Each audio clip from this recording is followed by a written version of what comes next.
Alléluia. Gloire au Seigneur. Que chacun dise à son voisin Shalom. Shalom. Que la paix du Seigneur vous soit multipliée. Je suis dans la joie de savoir que nous prions un Dieu vivant, celui qui s'appelle El Shaddai, le Dieu tout-puissant. Rien n'est impossible à ce Dieu-là. Il est capable d'opérer des signes, des prodiges et des miracles. Comme nous l'avons annoncé, pendant ces 21 jours de jeûne, nous aurons 3 dimanches spéciaux que nous appelons des cultes de gloire. Quelqu'un dise culte de gloire. Et aujourd'hui, le thème de mon message, c'est espérer contre toute espérance. Est-ce que quelqu'un peut dire espérer contre toute espérance? Dis encore espérer contre toute espérance. Nous allons lire l'Épître de Paul aux Romains, chapitre 4e, le verset 16 à 21. Lisons la parole de Dieu. C'est pourquoi les héritiers le sont par la foi, pour que ce soit par grâce, afin que la promesse soit assurée à toute la postérité, non seulement à celle qui est sous la loi, mais aussi à celle qui a la foi d'Abraham, notre Père à tous. Selon qu'il est écrit, je t'ai établi père d'un grand nombre de nations. Il est notre Père devant celui auquel il a cru, Dieu qui donne la vie aux morts et qui appelle les choses qui ne sont point comme si elles étaient. Espérant contre toute espérance, il crut en sorte qu'il devint père d'un grand nombre de nations, selon ce qui lui avait été dit, telle sera ta postérité. Et, sans faiblir dans la foi, il ne considéra point que son corps était déjà usé, puisqu'il avait près de 100 ans, et que Sarah n'était plus en état d'avoir des enfants. Il ne douta point par incrédulité au sujet de la promesse, mais il fut fortifié par la foi, donna gloire à Dieu, et ayant la pleine conviction que ce qu'il promet, il peut aussi l'accomplir. Alléluia. C'est pourquoi cela lui fit imputer à justice. Amen. Amen. Père Céleste, nous te recommandons ces instants. Parle à nos cœurs par le Saint-Esprit au nom de Jésus-Christ. Amen. Espérer contre toute espérance. Vous voyez, le verset 18 dit, espérant contre toute espérance, il crut en sorte qu'il devint père d'un grand nombre de nations. Bien-aimés dans le Seigneur, cette histoire d'Abraham est une histoire merveilleuse. Abraham est une référence. Nous l'appelons le père de la foi. La foi d'Abraham devrait inspirer chacun de nous en tant que chrétiens.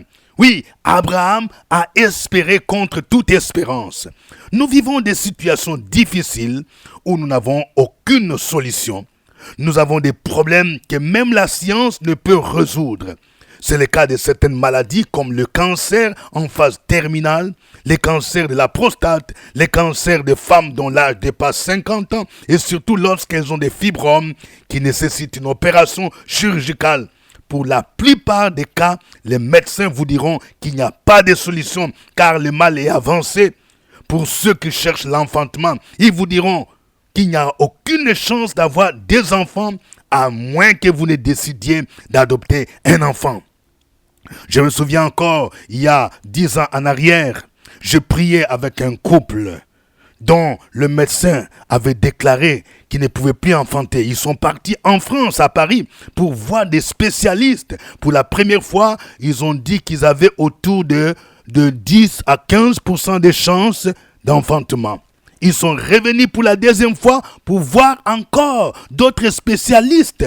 Et ils ont dit qu'ils n'avaient qu'autour de 5% et qu'ils ne pouvaient plus espérer avoir des enfants. Ils ont conseillé tout simplement d'adopter.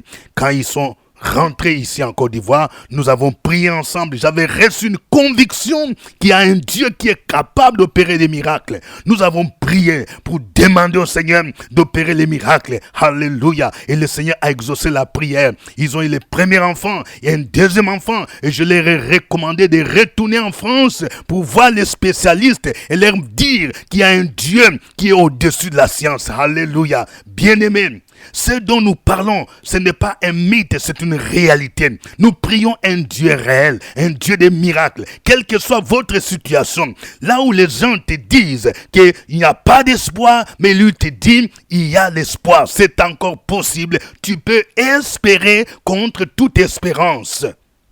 Notre message d'aujourd'hui nous permet de comprendre que là où les hommes disent qu'il n'y a pas d'espoir, c'est encore possible.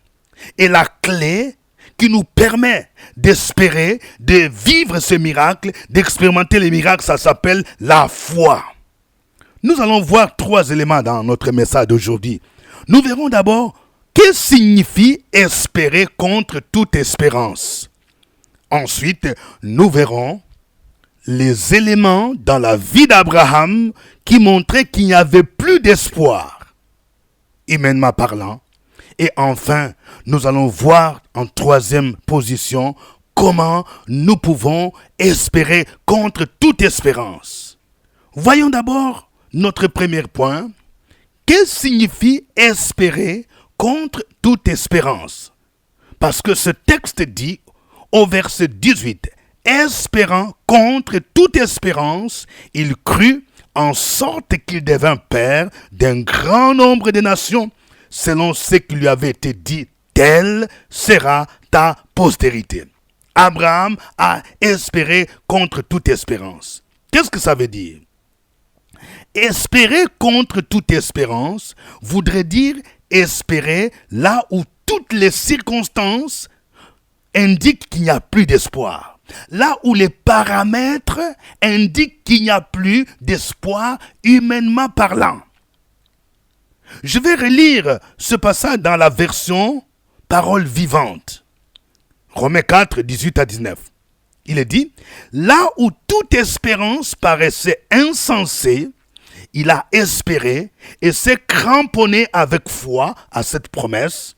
Nombreuse sera ta descendance. Ainsi, il est devenu le père d'une multitude de peuples. Naturellement, il savait qu'étant presque centenaire, son corps n'avait plus les pouvoirs de procréer. Il savait aussi que Sarah n'était plus en état d'avoir des enfants. Mais toutes ces considérations ne l'ont pas fait vaciller dans sa foi. Alléluia. Une version qui rend encore ce texte plus vivant. Dans le monde de la médecine, il y a des indicateurs qui montrent qu'une personne est en bonne santé ou la personne est malade. Il y a des indicateurs qui montrent, par exemple, que les organes vitaux de l'homme sont touchés à un niveau très avancé. On appelle cela généralement les constantes. Quand vous allez voir un médecin, il va demander à un infirmier ou une infirmière de prendre des constantes. Généralement, c'est la température, la tension artérielle, le pouls, la glycémie, le poids, etc. Lorsque, par exemple, votre température dépasse 40 degrés, ça indique que votre cas est sérieux. Lorsque la tension artérielle est, par exemple, à 18, à 20, à 22, c'est dangereux. Lorsque votre glycémie arrive jusqu'à 2, 3, ça indique que vous êtes malade. Ce sont des constantes. Il y a des examens qui montrent que des organes vitaux ont été touchés. Il y a un jour, quelqu'un qui m'a montré un appareil qui mesure l'âge métabolique d'une personne. Ainsi, quelqu'un qui avait l'âge de 50 ans, lorsqu'il est monté sur l'appareil montrait qu'il avait plus de 80 ans. Parce que ses organes vitaux étaient vieillissants. Ça montre que la personne était en mauvaise santé, bien aimée dans le Seigneur. Quelquefois, la médecine peut indiquer que vous ne pouvez plus vivre longtemps. Vous ne pouvez plus faire plus de 2 ans, plus de 3 ans. Et vous êtes désespéré. Je connais des gens qui sont désespérés parce qu'ils considèrent ce que les médecins ont dit. Mais ici, nous allons voir que même si la médecine dit, tu ne peux plus espérer. Les hommes ont dit, tu ne peux plus espérer. Mais la foi nous permet d'espérer contre toute espérance. Là où les circonstances, là où les indicateurs montrent qu'il n'y a plus d'espoir, vous pouvez encore espérer vivre. Vous pouvez encore espérer être restauré. Vous pouvez encore espérer à un avenir meilleur. Car le Seigneur te dit, je connais des projets que j'ai formés pour toi. Ce sont des projets de paix et non de malheur pour te donner un avenir et de l'espérance. Alléluia, alléluia. Gloire au Seigneur. Après avoir compris ce que signifie espérer contre toute espérance, c'est-à-dire placer sa confiance là où toutes les circonstances montrent qu'on ne peut pas espérer. Mais moi, j'espère, parce que par la définition, la foi est une ferme assurance des choses qu'on espère, une démonstration de celles qu'on ne voit pas. Voyons maintenant les éléments dans la vie d'Abraham qui montraient qu'il n'y avait plus d'espoir, humainement parlant. Quand nous voyons l'histoire d'Abraham, nous allons voir 3 éléments qui montraient que il n'y avait pas d'espoir pour Abraham. Il ne pouvait plus espérer avoir des enfants. Dieu lui a fait une promesse qu'en Isaac, il aura une postérité. Mais les circonstances, les paramètres montraient qu'il n'y avait pas d'espoir. Prenons les premiers paramètres. C'est d'abord son corps qui était déjà usé. La Bible nous dit qu'Abraham ne considéra pas que son corps était déjà usé. Un corps usé, ça veut dire qu'un corps de quelqu'un qui a atteint le 3e âge. Vous savez, généralement, quand on est un jeune garçon, notre corps est encore en vigueur. Et plus l'âge avance, plus le corps devient fatigué. Le corps s'use. C'est comme une machine. Quand par exemple, vous achetez nouvellement une voiture, vous allez voir que avec l'âge de la voiture, oui, il y a des pièces qui vont s'user, le moteur par exemple va s'user. C'est ainsi que pour des sociétés sérieuses, ils prévoient le renouvellement de charroi automobile chaque 4 ans ou 5 ans. C'est pourquoi il y a ce qu'on appelle les systèmes d'amortissement, parce qu'on prévoit changer. Plus les véhicules à un âge avancé, plus les véhicules est vieillissant, il va commencer à tomber en panne. Le corps d'Abraham était usé. La procréation dépend aussi de la santé et de la force du père. Abraham était déjà très vieux. Il pouvait souffrir de plusieurs maladies. Il était très fatigué et n'attendait plus que la mort. De nos jours, le corps peut être usé par toutes sortes de maladies, telles que les cancers, l'hypertension, le diabète, l'insuffisance rénale, l'hépatite, l'insuffisance cardiaque, etc.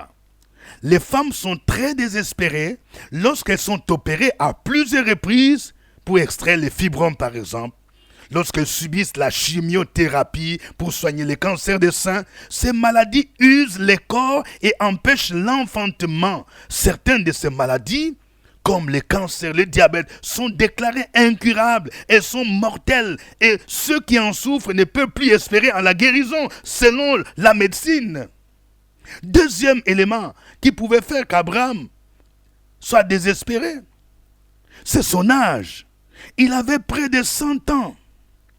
Le texte dit, il avait près de 100 ans. Écoutez ce que dit la version parole vivante. Cette version dit ceci.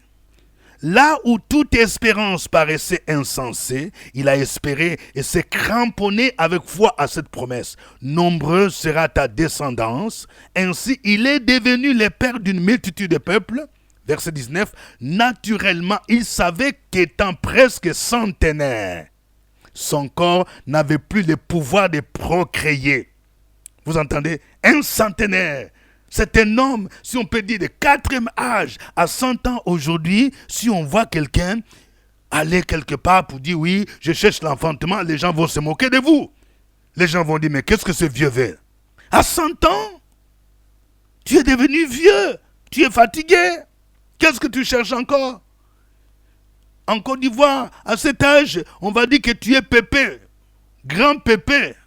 Souvent, c'est l'expression que les gens utilisent pour dire grand-père ou même arrière-grand-père. Un arrière-grand-père qui cherche encore l'enfantement, ça paraît ridicule. Mais c'est à cet âge que Dieu lui promet l'enfantement et qu'il deviendrait père d'une multitude. Ceci semble illogique et irréaliste selon les humains. Il était même tenté de proposer à Dieu que l'héritier de sa maison sera Eliezer de Damas, l'un de ses plus fidèles serviteurs. Mais Dieu le rassura que l'héritier de sa maison, ce n'était pas Eliezer. C'était un enfant qui naîtrait de sa femme et non Eliezer de Damas. Nous pouvons le vérifier dans Genèse 15, versets 2 à 4. Cette parole dit, Abraham répondit, Seigneur éternel, que me donneras-tu? Je m'en vais sans enfant. Et l'héritier de ma maison, c'est Eliezer de Damas. Et Abraham dit, voici, tu ne m'as pas donné de postérité, et celui qui est né dans ma maison sera mon héritier. Alors la parole de l'Éternel lui fit adresser ainsi, ce n'est pas lui qui sera ton héritier, mais c'est celui qui sortira de tes entrailles qui sera ton héritier. Je vais parler à une femme. Peut-être que ton médecin t'a dit que tu ne peux plus enfanter. Il faut que tu adoptes un enfant. Le Seigneur te dit, c'est encore possible. Tu portes un Isaac. Il y a un enfant qui sortira de tes entrailles. Ton âge n'empêchera pas Dieu de te bénir et d'opérer les miracles. Troisième obstacle qui pouvait faire qu'Abraham soit désespéré, c'est l'âge de sa femme Sarah. Sarah avait environ 90 ans. Vous savez, l'âge de la femme détermine le plus la fécondité.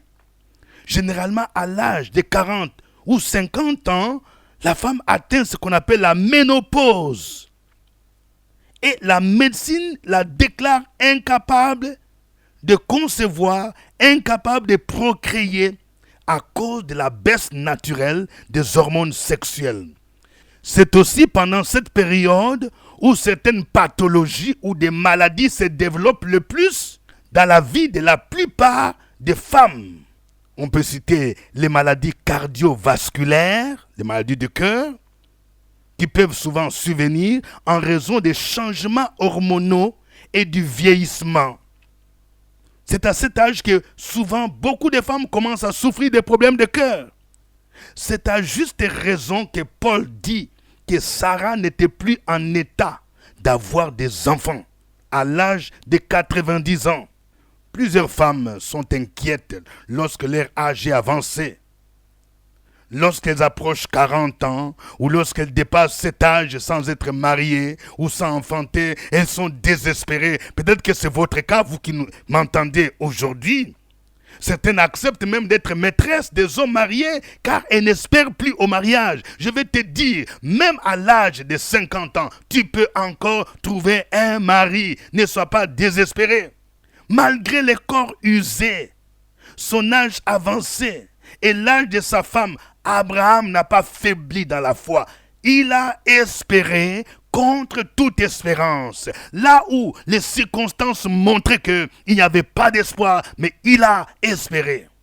Après avoir vu les trois éléments qui montraient qu'il n'y avait pas d'espoir, humainement parlant, dans la vie d'Abraham et de Sarah, voyons maintenant notre troisième point. Comment pouvons-nous espérer contre toute espérance? Quand on dit Abraham a espéré contre toute espérance, comment pouvons-nous espérer? Comment pouvons-nous imiter la foi d'Abraham?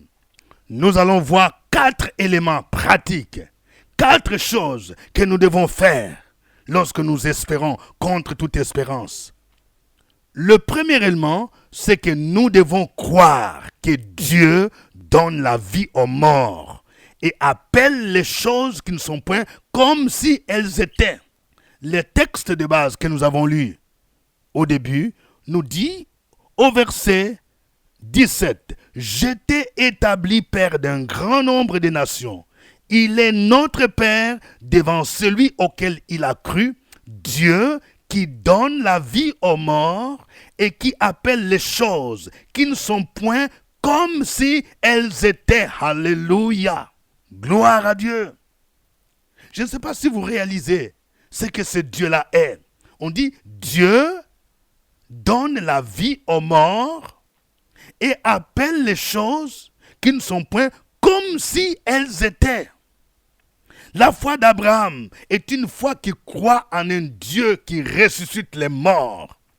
Ceci fait référence à 2 événements de sa vie. Le premier événement, c'était la stérilité de sa femme Saraï.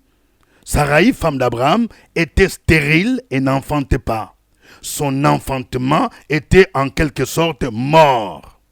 Mais malgré cela, Abraham crut en la promesse divine selon laquelle sa postérité sera nombreuse comme les étoiles du ciel. Il croyait donc que Dieu ressusciterait son enfantement et Sarah allait lui donner une postérité. Je suis en train de déclarer dans la vie d'une femme, même si ton médecin, les gens t'ont dit que tu es stérile, je déclare que le Dieu qui ressuscite les morts est capable de ressusciter ton enfantement dans le puissant nom de Jésus. Le deuxième événement, c'est la mise à l'épreuve par Dieu, où ce dernier lui demanda de sacrifier son fils Isaac. Là, c'était encore très compliqué.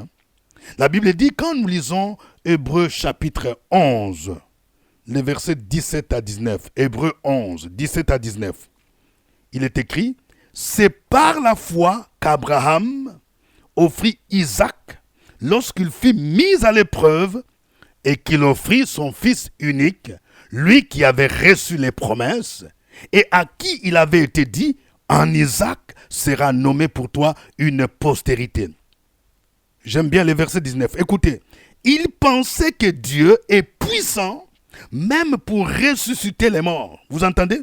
Il pensait que Dieu est puissant même pour ressusciter les morts. Aussi le recouvra-t-il par une sorte de résurrection. Un homme de foi, celui qui espère contre toute espérance, il a une manière de penser. Celui qui croit à la puissance de la résurrection voit au-delà de ce que nous voyons. Il pense comme Dieu. Il voit les choses comme Dieu et non comme les humains. Il pensait que Dieu est puissant pour ressusciter les morts. Abraham croyait aussi que Dieu appelle les choses qui ne sont pas, comme si elles étaient. Alléluia. C'est pourquoi il a changé les noms d'Abraham et Sarah pendant qu'Isaac n'était pas encore né. Ça semble être une folie. Écoutez, dans Genèse 17, 5 à 6, Dieu dit à Abraham, « On ne t'appellera plus Abraham, mais ton nom sera Abraham. » Abraham, c'est ici, père d'une multitude. Il dit, car je te rends père d'une multitude de nations. Je te rendrai fécond en l'infini. Je ferai de toi des nations et des rois sortiront de toi. Je suis en train de déclarer dans la vie de quelqu'un, Dieu va changer ton nom. On t'appelait célibataire, Dieu va changer ton nom. On va t'appeler Madame telle maintenant. On t'appelait toujours la maladive, Dieu va changer ton nom. On t'appellera santé. Tu étais toujours humilié, on t'appelait l'humilié. On t'appellera maintenant gloire. Et Dieu a changé le nom de Sarah. Dans Genèse 17 toujours, versets 15 à 16, Dieu dit à Abraham, « Tu ne donneras plus à Saraï, ta femme, le nom de Saraï, mais son nom sera Sarah. Je la bénirai et je te donnerai d'elle un fils. Je la bénirai et elle deviendra des nations, des rois, des peuples sortiront d'elle. » Bien-aimés dans le Seigneur, quand nous avons une foi qui espère contre toute espérance, nous croyons que Dieu ressuscite les morts. Tout ce qui est mort est capable de ressusciter. Dieu est capable de ressusciter tes affaires, ressusciter ton foyer, ressusciter l'intelligence de tes enfants, ressusciter ton ministère. Il est capable de changer ton nom. Ça, c'est la foi. Et si nous avons la foi d'Abraham, nous-mêmes, nous devons croire que Dieu peut ressusciter notre santé, notre travail, notre mariage, notre diplôme.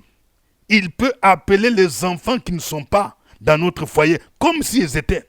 Il peut appeler le travail, la nomination, la réussite à un concours comme s'ils étaient. Il peut appeler un logement, une villa qui n'est pas comme si il était. Il peut appeler une voiture à l'existence comme si elle était.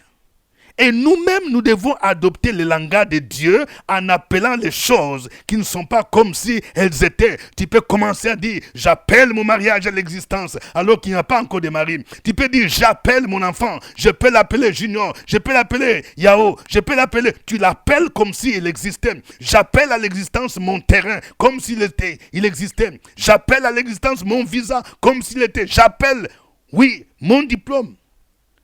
ça semble absurde, c'est comme une folie. Tu appelles quelque chose qui n'existe pas comme si elle était. C'est ça la foi. Une ferme assurance des choses qu'on espère, une démonstration des choses qu'on ne voit pas. Appeler à l'existence des choses qui ne sont point. Et aujourd'hui, chacun de vous va apprendre à appeler les choses à l'existence. Et je vais vous dire, avant la fin de ce jeûne, il y a quelqu'un qui va expérimenter un miracle extraordinaire. Parce que par la parole, des fois, vous pouvez appeler les choses qui ne sont point comme si elles étaient.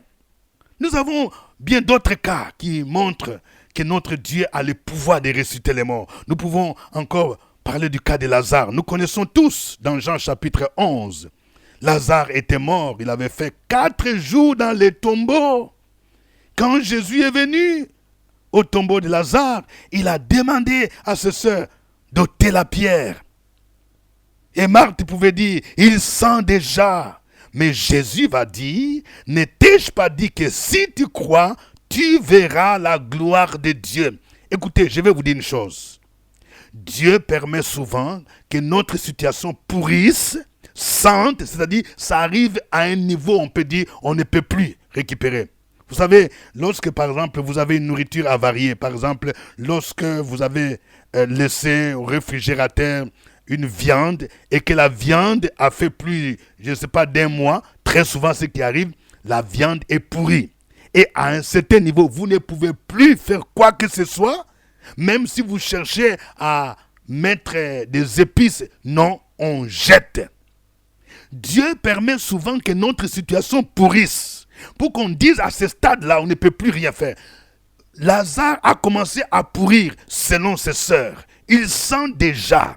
Mais c'est pourquoi celui qui ressuscite les morts, celui qui s'appelle la résurrection et la vie, est venu pour dire ôtez la pierre. Et quand ils ont ôté la pierre, il a proclamé une parole. Il a dit Lazare sort et Lazare est sorti. Alléluia. Nous pouvons citer aussi le cas de Jonas. Nous connaissons l'histoire de ce prophète. Un missionnaire qui abandonna son poste et devint démissionnaire. Au lieu d'aller à Ninive, il est monté à bord de notre bateau qui allait à Tarsis. Comme conséquence, il a été jeté dans la mer et il a été avalé par un grand poisson. À ce stade, on peut dire que quelqu'un ne peut plus vivre. Pendant 3 jours, avalé par un grand poisson, il n'y a plus d'espoir. Mais la Bible déclare, le 3e jour, le Dieu de la résurrection a parlé au poisson. Et le poisson a vomi Jonas. Je suis en train de dire à quelqu'un, peut-être que ta situation ressemble à quelqu'un. Tes bénédictions ont été avalées par un gros serpent. Tes bénédictions ont été avalées par les esprits des eaux, les esprits des mers. Mais l'Éternel est capable d'ordonner à ceux qui ont avalé tes bénédictions de les vomir. Il est le Dieu de la résurrection. Il parla au poisson et les poissons vomit Jonas. Et Jonas revint à la vie. Espérer contre toute espérance, c'est croire que Dieu ressuscite les morts et qu'il appelle à l'existence des choses qui ne sont point comme si elles étaient. Deuxième élément. Nous ne devons pas douter par incrédulité au sujet de la promesse de Dieu. La Bible dit, Abraham ne douta pas par incrédulité. L'incrédulité, c'est l'opposé de la foi. Quelquefois, très souvent même, nous n'expérimentons pas la bénédiction divine. Nous n'expérimentons pas les miracles divins à cause de l'incrédulité. Quelqu'un dise l'incrédulité. Dieu a conduit Abraham au dehors et lui dit, telle sera ta postérité. L'incrédulité empêche de croire aux promesses divines. Nous ressemblons souvent à Thomas. Il y a beaucoup de Thomas. Dis à ton voisin, ne sois pas un Thomas. Vous savez, Thomas ne croyait pas que Jésus était ressuscité. Alors que Jésus lui-même avait annoncé qu'il ressuscitera le 3e jour. Lisons Jean chapitre 20, versets 27 à 29.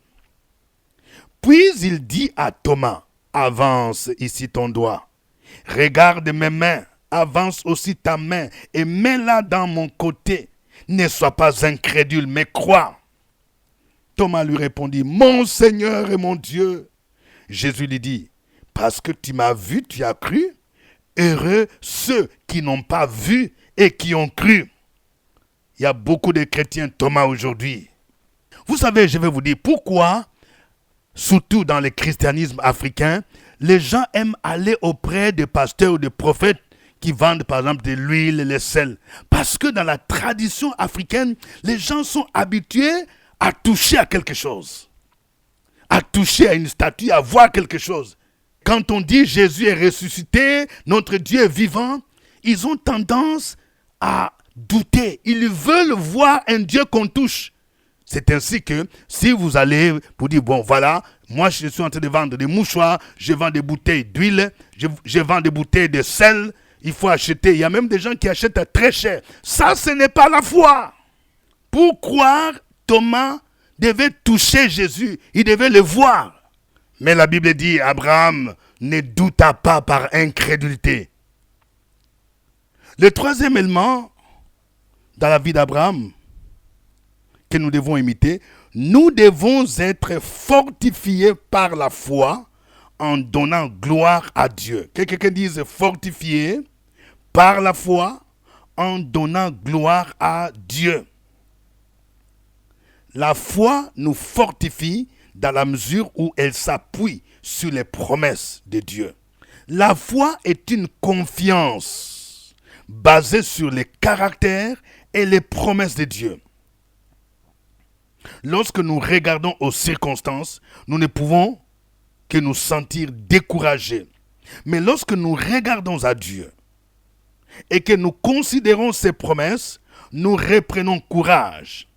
La Bible dit que Dieu n'est pas un homme pour mentir, ni le fils de l'homme pour se repentir. Ce qu'il promet, il le réalise. Ce qu'il ordonne, il l'exécute. Nombre 23, verset 19. Le quatrième élément, pour celui qui veut espérer contre toute espérance, nous devons avoir la pleine conviction que ce que Dieu promet, il peut aussi l'accomplir. Est-ce que vous pouvez dire avec moi la pleine conviction que ce que Dieu promet, il peut aussi l'accomplir? Vous voyez, cette affirmation met en exergue deux attributs de Dieu. Il y a d'abord sa fidélité et puis son omnipotence. Quand nous disons que Dieu est fidèle, cela veut dire que lorsqu'il fait une promesse, il l'accomplit toujours, quel que soit le nombre d'années qui s'écoulent, quelles que soient les circonstances. Ton Dieu est fidèle. S'il t'a promis le mariage, il va le faire. S'il t'a promis l'enfantement, quel que soit ton âge, il le fera. S'il t'a promis le visa, les études de tes enfants dans une université à l'extérieur, il va le faire. S'il t'a promis une maison, s'il t'a promis un terrain, il va le faire. Parce qu'il est un Dieu fidèle. Deuxième attribut, c'est l'omnipotence. Quand nous disons que Dieu est omnipotent, ça veut dire qu'il est tout-puissant. Bien-aimés dans le Seigneur, souvent quand nous adorons, il y a des gens qui ne réalisent pas. Je vois des gens qui élèvent les mains pour dire « Oh Dieu tout-puissant, El Shaddai, Dieu tout-puissant ». Est-ce que vous réalisez ce que ça signifie? El Shaddai, le Dieu tout-puissant, ça veut dire il est le Dieu de toutes possibilités. Nous ne devons pas les limiter. On ne peut pas dire que ça, il ne peut pas faire. Non, rien n'est impossible à ce Dieu-là. La Bible dit Abraham avait la pleine conviction que ce que Dieu promet, il peut, c'est-à-dire il est tout puissant, il peut l'accomplir. Quelqu'un dise, il peut l'accomplir. Abraham et Sarah ont attendu 25 ans pour voir l'accomplissement de la promesse. Je ne sais pas, toi qui m'entends, tu as attendu combien d'années? Il y a des gens, tu n'as même pas encore fait 5 ans, tu es découragé. Il y a même des gens qui abandonnent la foi, tu abandonnes l'église, on ne te voit plus. L'année passée, tu étais très zélé. Maintenant, comme le mariage tarde, tu as baissé la main. Comme le travail tarde, tu as baissé la main. Le Seigneur veut tester ta foi. La Bible dit, cherchez premièrement le royaume et la justice de Dieu et toutes ces choses te seront données par-dessus. quand nous venons à l'église, nous devons d'abord chercher le salut. Nous devons chercher la croissance chrétienne. Nous devons chercher la maturité spirituelle. Nous devons chercher à nous engager à servir le Seigneur. Les bénédictions vont venir après. Le mariage viendra. Le travail viendra. La réussite au concours viendra. Le visa viendra. Cherche premièrement le royaume et la justice. Et toutes ces choses te seront données par-dessus. Dieu veut parfois tester notre foi.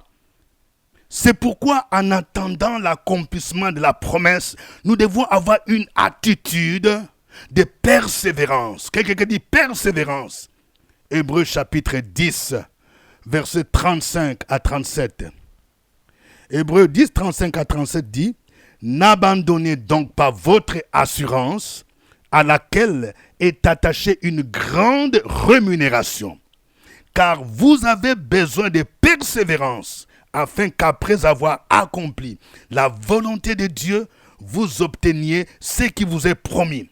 Encore un peu de temps, celui qui doit venir viendra. Et il ne tardera pas. Et mon juste vivra par la foi.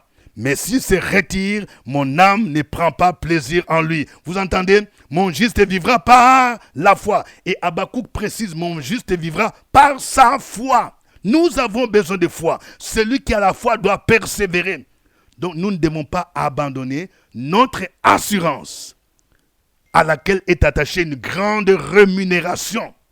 Si tu persévères, tu vas d'abord accomplir la volonté de Dieu. J'aime bien ce passage, on dit, après avoir accompli la volonté de Dieu.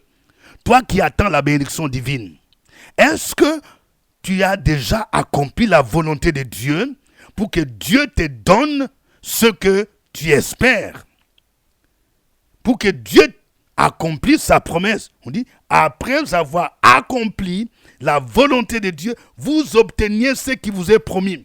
Beaucoup de gens ne cherchent pas à accomplir la volonté de Dieu. Vous vivez dans le péché, vous vivez dans l'adultère, vous vivez dans le mensonge, vous vivez dans la corruption et vous voulez que Dieu vous bénisse? Non. La foi et l'obéissance marchent ensemble. Après avoir accompli la volonté de Dieu, vous obteniez ce qui vous est promis. Bien-aimés dans le Seigneur, nous devons espérer contre toute espérance. Là où la science te dit il n'y a plus d'espoir, là où les hommes te disent c'est fini, à cet âge tu ne peux plus te marier, à cet âge tu ne peux plus enfanter, avec les examens, avec ce que les examens ont montré, les scanners, la radio, tu ne peux plus vivre pendant plus d'un an, plus de 2 ans. Tu ne peux plus espérer. Mais le Seigneur te dit, tu peux espérer contre toute espérance, comme Abraham l'a fait, comme Sarah l'a fait. Croyez en un Dieu qui ressuscite les morts, qui appelle les choses qui ne sont point comme si elles étaient. Il peut appeler le mari, la femme qui n'existe pas comme si elle était. Il peut appeler le travail qui n'existe pas comme s'il était. Il peut appeler une grande entreprise dont tu es le propriétaire, tu es le PDG, président, directeur général, comme si elle était. Bannissons donc toute incrédulité, mais croyons que ce que Dieu promet, il peut aussi l'accomplir, car il est un Dieu omnipotent, il est un Dieu fidèle, il n'est pas un homme pour mentir, ni le fils de l'homme pour se repentir. Ce qu'il promet, il le réalise, ce qu'il ordonne, il l'exécute. Ton âge n'empêchera pas Dieu de te bénir. Ton âge n'empêchera pas ton mariage. Ton âge n'empêchera pas ta fécondité. Ta nationalité, ton ethnie, ton village, tes origines n'empêcheront pas Dieu de te bénir. Marchons par la foi comme Abraham et espérons contre toute espérance. Que Dieu vous bénisse. Nous allons faire des prières maintenant. La première prière que je vous demande de faire, c'est d'abord de rendre gloire au Seigneur, de bénir le nom de l'Éternel, de bénir Jésus-Christ pour sa toute puissance et sa fidélité. Nous allons bénir ce Dieu parce qu'il accomplit fidèlement ses promesses. Il est le Dieu omnipotent. Il est le Dieu qui ressuscite les morts. Et tu vas l'élever, tu vas commencer à le magnifier. La deuxième prière, nous allons demander pardon à Dieu pour notre incrédulité qui nous amène à nous focaliser sur les circonstances et non sur les promesses de Dieu. Beaucoup d'entre vous sont incrédules, vous ne croyez pas, vous limitez même Dieu. Vous faites plus confiance à ce que les hommes ont dit, à ce que les médecins ont dit, au lieu de croire à ce que Dieu dit. Et à cause de votre manque de foi, vous avez même rétrogradé. Vous êtes retourné dans le monde. Demandez pardon au Seigneur. Et la troisième prière, chacun de vous va manifester la foi en appelant à l'existence, en appelant les choses qui ne sont point comme si elles étaient. Tu vas proclamer, tu vas appeler, tu vas dire j'appelle ma maison comme si elle était.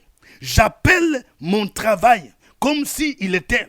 J'appelle mon mariage, j'appelle l'enfantement, j'appelle le succès au concours, j'appelle mon voyage. Vous allez appeler ces choses comme si elles étaient. Vous allez déclarer avec foi nos paroles. Lorsque nous déclarons des paroles avec foi, il y a une puissance divine qui accompagne. Et ce qui est mort va ressusciter au nom de Jésus-Christ. Que toute la gloire revienne au Père, à Jésus-Christ, au Saint-Esprit. Amen.